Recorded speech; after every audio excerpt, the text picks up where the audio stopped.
আসসালামু আলাইকুম। চাল কুমড়া গ্রীষ্মকালের একটি গুরুত্বপূর্ণ সবজি। আমাদের ছোটোবেলায় বৈশাখ জ্যৈষ্ঠ থেকে শুরু করে আশ্বিন কার্তিক পর্যন্ত এই সবজির কদর দেখেছি।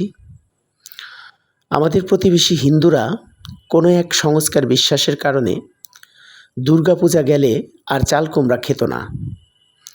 গ্রীষ্মে আবার নতুন গাছে ফলন হলে খাওয়া শুরু করত।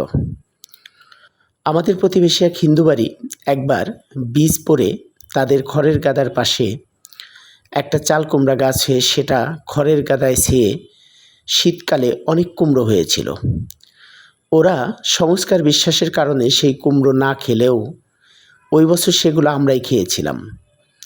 যাই হোক, চাল কুমড়া অতি উপকারী ও খাদ্যগুণ সম্পন্ন একটা সবজি হলেও এটা খেতে খুব বেশি স্বাদের নয় আমার কাছে।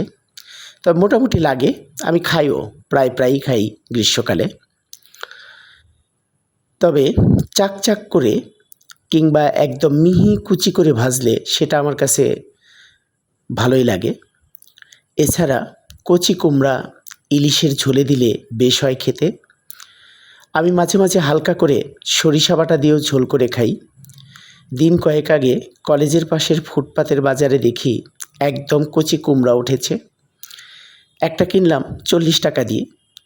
বাসায় এনে চাক করে কেটে তাতে লবণ, হলুদ, মরিচের গুঁড়ো মেখে মাঝারি আঁচে ভেজে গরম গরম ভাতের সাথে খেয়ে নিলাম।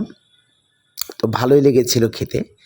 এভাবে করে কুমড়ো ভেজে আমি মাঝে মাঝেই খাই, আর সহজেই রান্নাটা শেষ হয়ে যায় এবং খেতে মন্দ হয় না।